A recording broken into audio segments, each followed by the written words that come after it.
There's a big difference between being emotionally immature and being a true narcissist or emotionally abusive. And I think it's important that we make that distinction up front. Because emotionally immature people are not malicious. They're not usually calculating or manipulative in the way that narcissists are. They are often reactive, mostly inconsistent, and sometimes even confused by their own behavior. Well-meaning even. And I want to make the distinction between narcissism and emotional maturity because we're much more likely to engage in full-fledged relationships with emotionally immature people and stay in those relationships. They're not dangerously harmful to us in the same way that true narcissists are.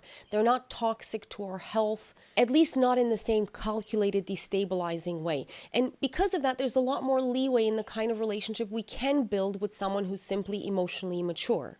But their lack of emotional development and their inability to regulate themselves and to communicate honestly, it can still create real harm and disconnection in relationships. And sometimes we find that we're the ones acting emotionally immature. And that means that we have to turn our attention to ourselves and consider how we are participating in the relationship too. But whether it's your partner who's being immature or it's you, this video is not about diagnosing anyone. It's not about weaponizing language or knowledge so that we can try to change somebody else. Because changing other people is, by and large, wildly unsuccessful. What we're looking to do is simply to recognize patterns of behavior. Because emotional maturity can change. So let's look at some of the patterns that tell you when someone is emotionally immature. Wait, did you subscribe yet? I have a lot more to share and I'd love to have you here for it. It really helps my channel grow and I appreciate it so much. Empathy versus self-centeredness. One of the most obvious signs of emotional immaturity is a lack of relational empathy. And by that, I don't just mean that your partner doesn't care at all. It's more subtle than that. It's a general inability to make emotional space for someone else's experience if the experience is not happening to them.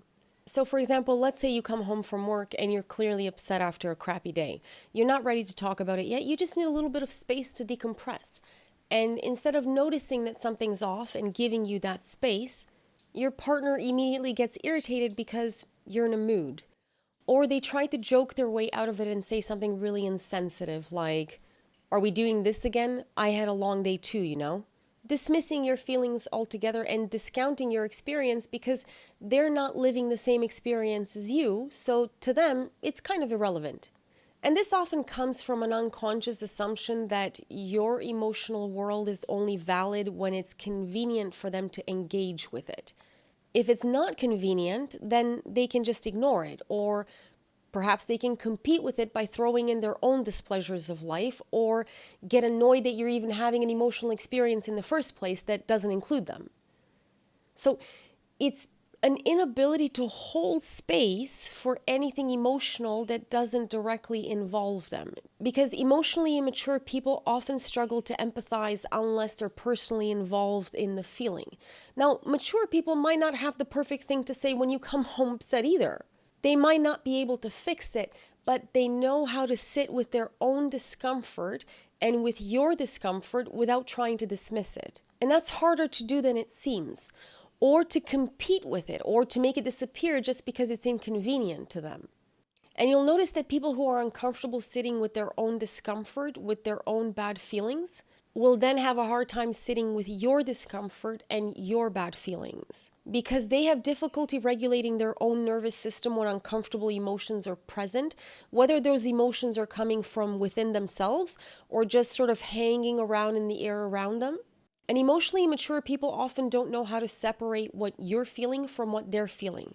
So if you're anxious, they feel anxious. If you're sad, they feel uncomfortable and want it to stop. Not because they're cold or cruel, but because they haven't developed the emotional regulation skills to stay grounded in the presence of distress.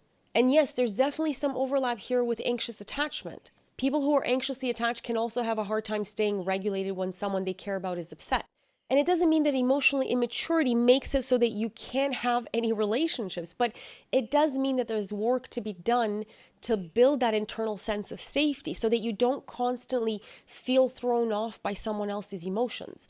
But emotionally mature people are able to stay present when they don't know exactly what to do. Accountability versus blame. can they admit when they're wrong without turning it back to you? Meaning, can they admit their own flaws without sucking you into their vortex of unpleasant feelings like shame or embarrassment or whatever comes up for them? Because it's hard to sit in wrongness. And when you can't sit in it, then usually the best next thing to do is to try to display some of it onto the person closest to you. And that person is often your partner, because they have the pleasure of being nearest to you when you're forced to look at your own flaws. So emotionally immature people will often struggle to take real accountability. Not just say the words, "I'm sorry," but actually take ownership that goes beneath the words. So they tend to default to blaming someone nearby, namely you. Or they justify their actions or their inactions in some way. And this doesn't necessarily look angry or dramatic. Sometimes it's just casual, subtle deflection. But you'll notice a pattern because they tend to always have some kind of reason why it's never their fault. So conversations with them might sound something like, "Well, I wouldn't have said that if you hadn't brought it up in that way." Or, "You know how I am when I'm stressed out." Or, "I didn't mean to hurt you, so I don't know why you're upset." And you have to listen closely to what's happening in those responses, because technically they're addressing the conflict. They're not totally off base, and they're not trying to gaslight you into thinking that you're crazy like a narcissist might. But they're also not really taking responsibility for the impact of their part. So it sounds more like they're explaining themselves instead of really owning it. And over time, it can make you feel like you're the mommy or daddy in the relationship. Like it's your job to guide them emotionally. And it can make you feel like you're the bad guy on a regular basis just for having a reaction to poor behavior. Emotionally mature people, on the other hand, they still get things wrong. They can still say the wrong things. They can hurt you with their words. But they're able to say really simple statements like, "I can see how I hurt you."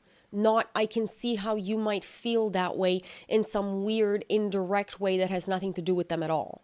Not, "I can see why you might think that what I said is upsetting." See how much is involved in that statement? No, just really simple, direct statements like, "I see how I hurt you." See the difference? Or they can say, "That wasn't okay what I said, and I want to make it right." Or, "I didn't mean it that way, but I understand why you're upset." Because emotionally mature people have the ability to separate intent from impact. They're not invested in defending their character just because they got something wrong. They don't need to explain it away in order to acknowledge that they caused harm. They can just say, "Crap, that was not so cool of me. I'm sorry I hurt you." That's it. Because they know that making a mistake is normal.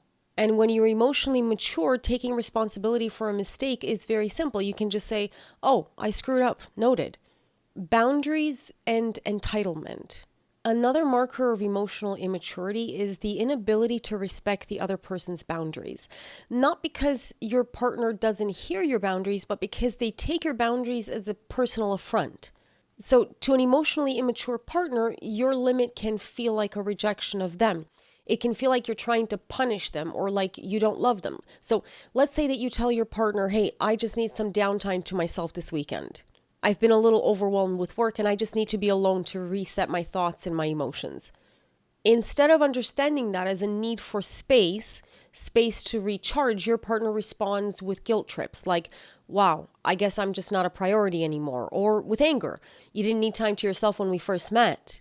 Or even with anxiety, which is really just coming from a need to control, like, "You're not going to avoid me, are you? What's really going on with you?" This is just basic boundary resistance because your partner isn't seeing your need as a reflection of your own emotional capacity. They're seeing it as a reflection of your feelings towards them. So they're taking it personally. And this could be because your partner has attachment issues or because they're struggling with anxiety.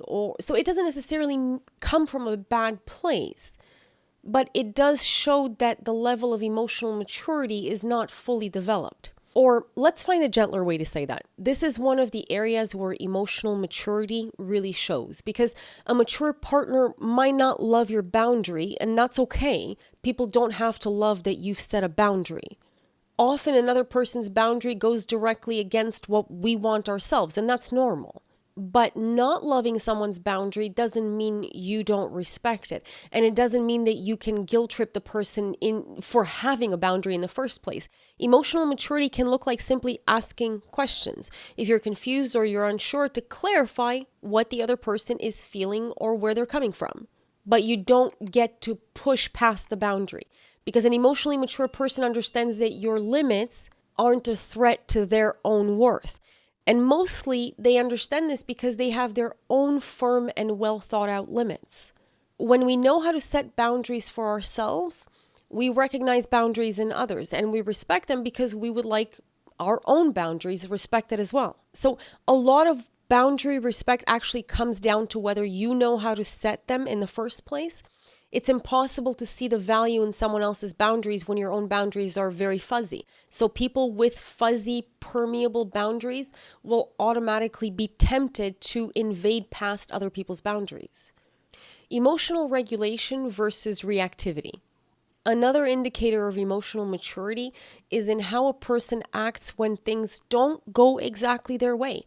And it doesn't mean that emotional maturity makes someone immune to getting upset, or that they can always speak calmly with perfect poise. No one's expecting that kind of perfection. But it does mean that they know how to regulate their emotional state, especially when things aren't going their way. Emotionally immature people tend to act fast and intensely and often without much awareness. So they'll go into fight, flight, or freeze mode easily. And instead of naming their feelings, they act them out. So if you bring up a small concern, something like, hey, I felt dismissed when you cut me off earlier, their reaction might be completely disproportionate. They might blow up, or they might walk out of the conversation altogether, or they suddenly accuse you of being controlling or dramatic, or they get cold and withdraw for hours or even days. This is not just a communication issue. It's a sign that the other person can't regulate their own emotions, and instead of managing their emotional response, they're just unleashing it on you or into the environment around them.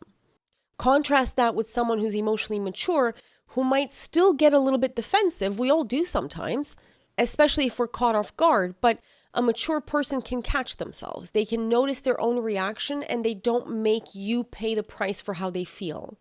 So they might say something like, okay, I didn't realize I was doing that. I'll try to be more aware.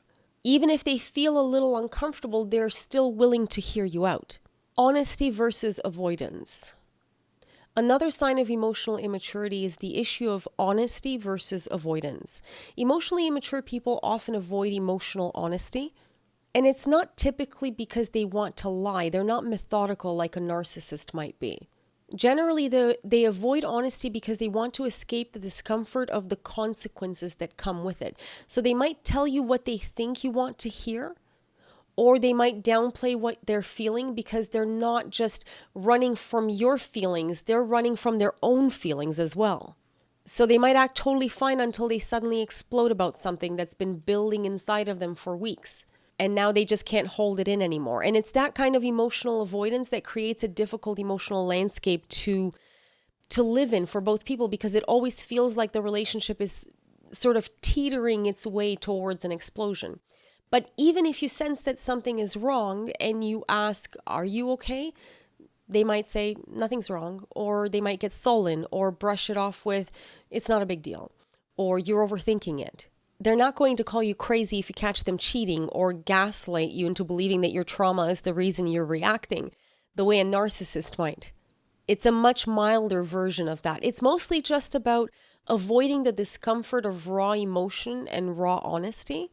And because they're not being honest with themselves about what they're really feeling, they can't be honest with you either.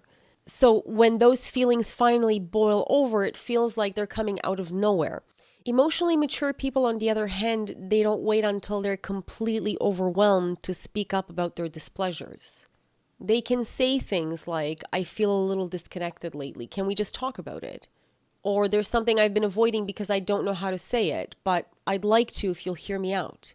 Honesty is not just telling the truth when asked. It's about emotional transparency in general, even when it's awkward and when it might lead to a difficult conversation. That's the key difference. Emotional immaturity avoids emotional conversations because they're uncomfortable. Emotional maturity engages with them, knowing they might be uncomfortable, but also knowing that the payoff is worth it. Because emotional transparency is healthier for them and for you. There are other signs of emotional immaturity, but these are some of the main ones.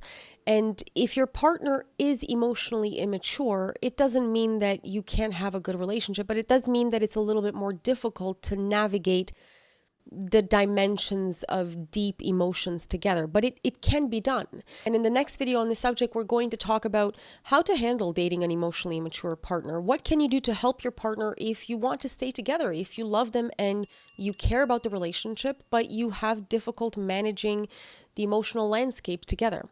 So stay tuned because that's an upcoming video. If you enjoyed this kind of content, please consider subscribing, liking, so we can keep going together. Till next time.